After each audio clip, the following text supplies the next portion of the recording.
my little apophysi or apophyses, whatever you are. Today we are taking the tomb keeping element of deck building very seriously. You're noticing it's a little dark in here. We know it. Don't worry. One of our floodlights broke. We're really just trying to emerge into this deck profile for you and set the atmosphere. Brian's taken a big liking to this deck lately, and don't worry, he's not gonna keep you in the dark about this deck list. So we're gonna show you everything and do a combo tutorial and test hand at the end for all my newbies here. So with that being said, let's hop on the Anu bus and head into the profile. Obviously starting off, we are playing 3 copies of Big Daddy himself, Anubis, the Last Judge. I'd sit on his lap, would you? I think he's kind of big to sit on his lap. I think you like sit on his toe. That's fine, I'd sit wherever he wanted me to. Anyway. This big guy has 3 fantastic effects. The first of which is you can send himself from your hand to the graveyard to search Man with the Mark. The second of which is if you have 3 or more cards in your graveyards with different names that are Temple of the Kings and or trap cards, you can special summon himself from the graveyard by placing 2 of those cards with different names onto the bottom of your deck. This is one of your best starter cards because it gets you your actual starter card, which is triple copies of Man with the Mark. I call him Mark. Mark. We don't need to call him Man with the Mark, it's just Mark. Say hi, Mark. Oh, hi, Mark. Only the real ones know. Comment if you know. Oh, hi, Mark. When Mark is normal or special summon, you can take 1 Temple of the King or spell or trap card that mentions it and add it to your hand or send it to the graveyard, but you're never really doing that because we're not playing the cards that have the graveyard effects. But at least you have the option. This is really fitting that Mark is the actual Tomb Keeper because while he's face up on the field, Temple of the Kings and your Apophis trap cards can't be destroyed by battle or card effects. Really cool that we're talking about all this tomb keeping with Easter on Sunday. Shout out to Jesus. Sorry. No, because he was in the tomb for like 3 days and then... Oh my god, Mark was in the Bible! Yeah, he's got his own chapter. Wow. Oh my god. Wow, this is so... We should have framed this like an Easter video. Do you know why? Because he saves you from the merciless sin. There he is, oh the last my god. monster we're playing. We should have branded this video so differently. What the hell? Whoa. For all the people out there saying in the comments, Crush Cards hating on Brandon, this is that comment. Fuck Brandon. Wait, what? Before we talk about our Scorpion, I just want to let you know as well that Mark also protects himself from being destroyed by battle and card effects while you control Temple of the Kings. Just like Jesus can save you from your sins. This card cannot be normal or special summon. It can only be specialed from your hand first while you control Temple of the Kings by banishing a level 10 monster from your hand or deck. That's Lap Daddy. While it is on the field, you can add 1 Temple of the Kings or spell card that mentions it from your deck to your hand. God, I hope you guys don't come here for like informative like deck profiles. We're an absolute wreck. Losing our light tonight really screwed us up. Oh yeah. But Jesus can be your light. This card is also like pseudo removal because at the start of the damage step, it can destroy any monster that it attacks, and then it gains half of that monster's attack permanently. There's too much going on with these damn cards. We're only 7 deep. Can we move on? And then starting off for our trap lineup, we were playing the 1 copy of Statue of Anguish pattern. Yeah, we had to dig through bulk for this little guy. It took me 40 minutes to find this card. We only had 1 of it. And that's all you need. Thank God. Or Apophis if you're not into that. And then we're playing the 1 copy of Apophis the Serpent and then the double copies of Apophis the Swamp Deity. These 4 cards are trap cards that special summon themselves as monsters. While they are face up in the monster zone, they are still treated as like continuous trap cards. Yeah. It's really, because like a lot of people have tried to like, when you activate this, they go to like talents, but like it's not a monster effect that activates, it's a continuous trap card. It's very like the Eldritch cards. It's like the Eldritch cards cards, are the same way. Statue of Anguish pattern, when a continuous trap card is summoned as a monster, it pops a card on the field. That is not once per turn, it is every single time that you resolve one of your trap cards to summon as a monster. Apophis the Serpent, when it special summons itself, allows you to set Apophis the Swamp Deity directly from your deck and activate it that turn. I'm a snake. And then Apophis of the Swamp Deity, you can special summon it as a normal monster only during the main phase, and then it will negate cards face up on the field equal to the number of continuous trap cards as monsters that you control. Man, these are some convoluted little normal guys. It's good to note that that does not count itself, and it does not target. This card is literally just Desiree. Foreshadowing. Shadow? Because there's no lights.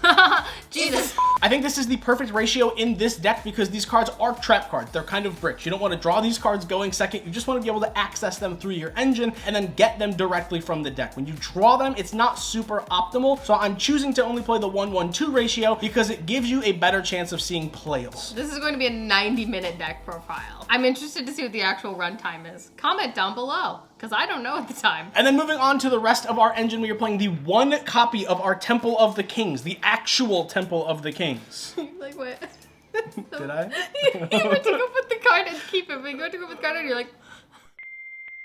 And then we are playing the triple copies of Treasure of the Kings. Yeah, they look very similar. That's not confusing to anybody ever. Treasure of the Kings, while face up on the field, becomes Temple of the Kings. Oh. That's why. And then we're playing the one copy of Terraforming because this is our field spell. That's also, it's all coming Bam. together, team. See, we never do anything without purpose. When Temple of the Kings is face up on the field, it just allows you to activate a trap card that you set that turn. And then Treasures of the King, when it's activated, allows you to set a Apophis trap card directly from your deck. And then it has the second effect where if you control an additional set card or you have a trap card in your graveyard, you can add a monster that mentions Temple of the Kings from your deck to your hand. It's good to know that that second effect is a soft once per turn. So if it's like turn 3, 4, 5, whatever, and you already have a Treasures of the King face up, you can use its effect to search a monster and then activate another copy and then use the effect again to search. You know what? We're also two soft onces. Shout out to Twice. Twice! And then moving on to one of our supplementary engines, because we are playing Terraforming, because we just got a brand new ban list and we are into a like kind of open format, I'm choosing to play the one copy of Pressured Planet Wraithsaw, the triple copies of Kashtira Unicorn, and then the one copy of our Kashtira Birth. Let's go, gang. Who's ready? This Cash isn't even the cards. worst of it. Oh my god. Yes, toxicity. Yes. This is a concept that I have been testing out and really loving in this deck. Because we are in a new format, because Detonator is at 1, because a lot of the extra deck cards are really only seeing copies of play at 1, Unicorn actually functions as like a copy of Called by the Grave. Because if you start your turn with like special Unicorn and then activate a monster effect, whether it's like a normal or whatever, if they ash you, they lose a card out of their extra deck. Yeah, he's a menace to society now. Shout out to my boy. Still at 3, which is crazy. Insane that this card came back to 3. And I really like Unicorn in particular over Fenrir. You notice when not playing Fenrir, because Unicorn is 2 bodies because of Birth. You can summon the Unicorn. If you get nibbed, it's not that big of a deal because the Birth can then just bring it back. Just like Jesus on Easter. And on the note of Birth, it is a searchable spell or trap card, so if you do open an awkward hand, you can activate the Treasures of the King, set a card, and then Unicorn can just get you another spell or trap to set to actually get your search and start your combo line. There's a lot going on in this deck. And it's gonna get worse. Let's see it. And moving on,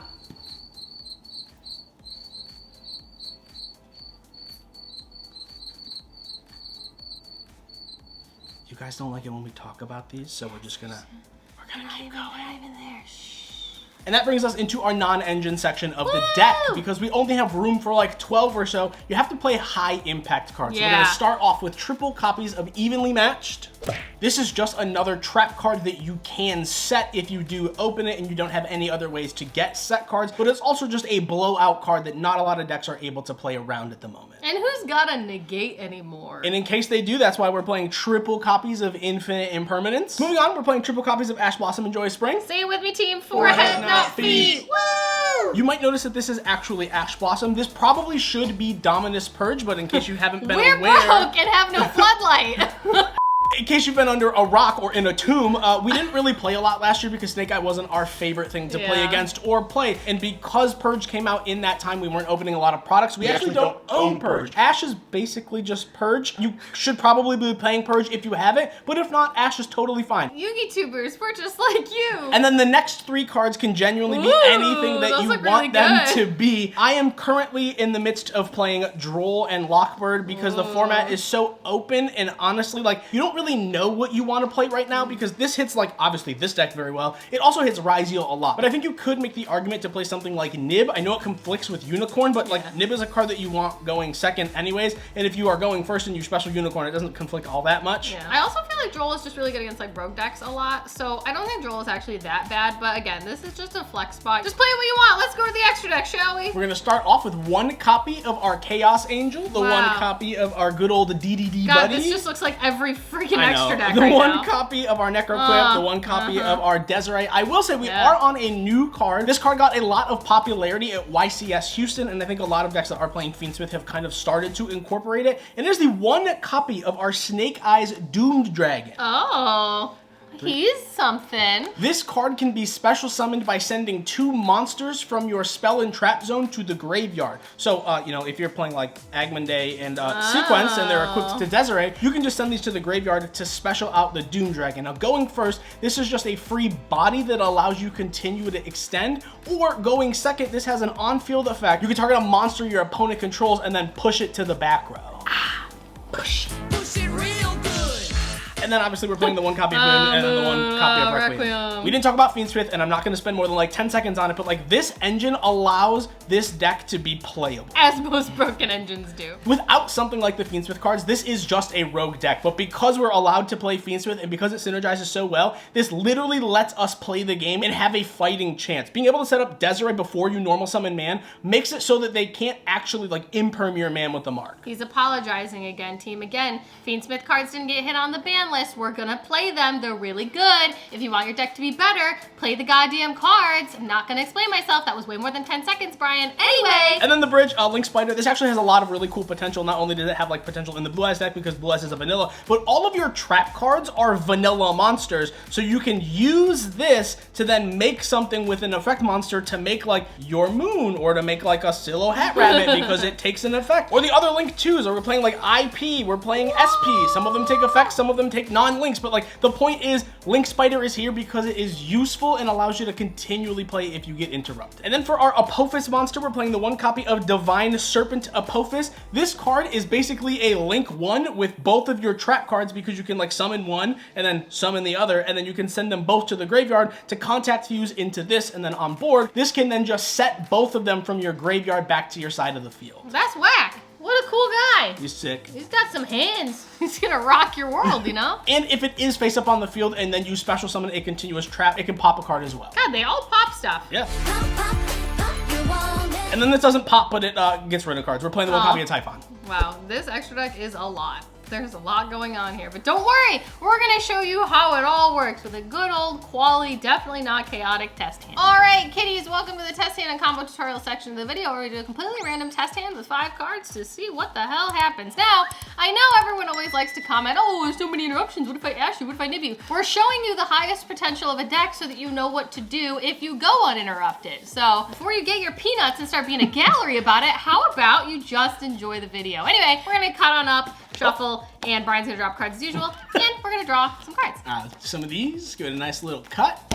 Yippee! Doo-doo-doo. All right. We're gonna start off with 1 copy Mark! of good old Mark. Trash. Absolutely beautiful. Imperm, droll, and Jesus criminy God. Shabbatista. Oh my God. Right. Okay, so this is insane. This is I starter, swear to God. extender, 3 hand traps. We're cooking. This usually, honest to God, this usually doesn't work out this well ever. We're on a roll with 2 whole deck profiles now. So we're gonna start standby main. We're gonna activate our copy of Tract. Woo! Tract is gonna grab Lurie. We're gonna discard Lurie. We're just gonna have our opponent disassociate now. Activate the Lurie effect. We're gonna special the Lurie, and then we're going to, bam, there he is. This is gonna make our Requiem. I'm just gonna lower these so it's easier. We can activate the Requiem's effect, tribute itself. This will special our Lacrima. We can activate Lacrima's effect. This will pitch an engraver from our deck to the graveyard. As per usual, we'll just do the Requiem equip. We'll do the thing. We're gonna summon our copy of Necrocrypt Princess here, and then we're gonna activate the engraver effect in the graveyard. We're gonna shuffle back our copy of Lurie for cost. We're gonna special summon our engraver here, and now we're gonna sit down and have a 10-second conversation, because in the last video, everyone's like, oh, if you activate this, what if you get, like, Yu-Gi-Oh is a game about cards and economy. If you have 2 cards on the field that threaten Caesar and your opponent has Nib, this is the Nib check. They're going to nib you here. If I summon a guy that says you can't special summon 2 cards and you have nib and you don't use it, that means that effectively 3 cards in your hand are not usable. And then I'm also going to have Lacrima and Requiem engraved, which then means that you have 4 cards that are effectively not going to be able to be played. You're going to be playing with 1, 2 cards. If you have nib, you are nibbing here. There's no like hypothetical like, oh, I'm holding nib. We'll hold it for some reason. So we're going to say that our opponent, now that we are at the nib check, doesn't have nib, and we are going to clear the nib check. This is going to then allow us to summon our DDD. Wow, and imagine, you know we're playing optimally. We're telling you the optimal choke points of a deck. If you are scared of like Valor or Imperm or anything, and you do think that your man with a mark is going to get stopped, you can just make Sequence here and then make Desiree and then equip the Desiree, and then you can just normal summon the man. That way, if they do have something like Imperm, Desiree can just negate it. But once again, hypothetical opponent, no one's here, no one's real. We're just showing you that if you normal summon man with the mark and activate, and it resolves, it can get you a copy of Treasure of the Kings from your deck. Now we're gonna activate our copy of Treasure of the King, which you can see when it's face up on the field, it becomes Temple of the Kings. But when it's activated, it allows us to set our copy of Apophis the Serpent. Now what we're going to do is, because we have another spell or trap card, we're going to set that spell or trap card. Now we can activate the other effect to search a monster that mentions Temple of the Kings.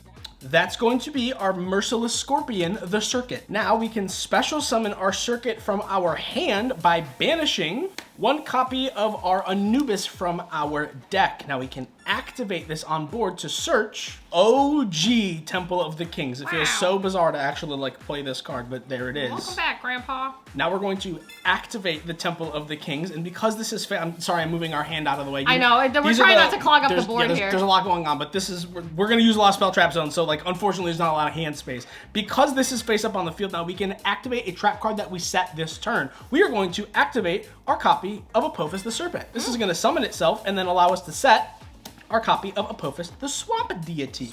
Now we can flip it and activate it because Apophis the Serpent allows us to do that, and we can then summon it to our side of the field. We can now fuse both of our beautiful little friends into our copy of Divine Serpent Apophis. Now we can activate the Divine Serpent Apophis, and then we can take both of these to our side of the field. This is where you have a ton of options. You can link both of these away into IP, you can link these away into Silo Hat Rabbit, you can just link these away into SP if you really want. I think the best option to show right now is just linking into our copy of Silo Hat Rabbit, and then Silo Hat on summon is going to set our copy of Statue of Anguish Pattern. Now, we're gonna pass on over to our opponent. We have Ash Droll in hand. Keep on, we have Ash Droll in hand. I'm just gonna move these off screen because you can't really see them. In the draw phase, I typically like to activate Statue if I have access to it because it can summon itself. And then if our opponent is main decking something like Lightning Storm or Harpy's Feather Duster, we can then just flip our copy of Apophis the Swamp Deity, and then at resolution, because we have another trap card, it will just negate it. Now, obviously, you play accordingly and you do what you need to do, but what we have here is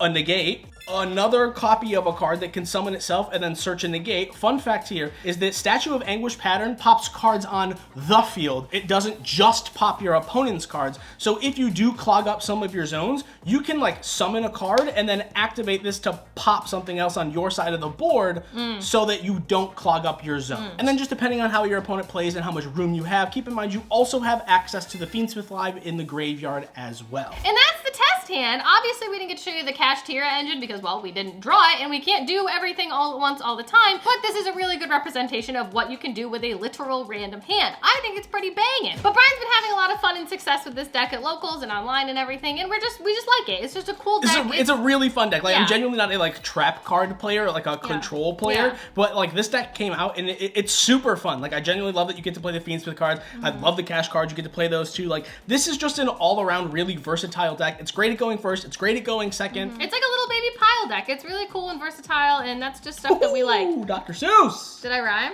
So I hope you had fun. Hope you enjoyed it. And thank you guys so much for watching this video. We love you. You matter. And we'll see you in whatever the hell comes next, team. Bye.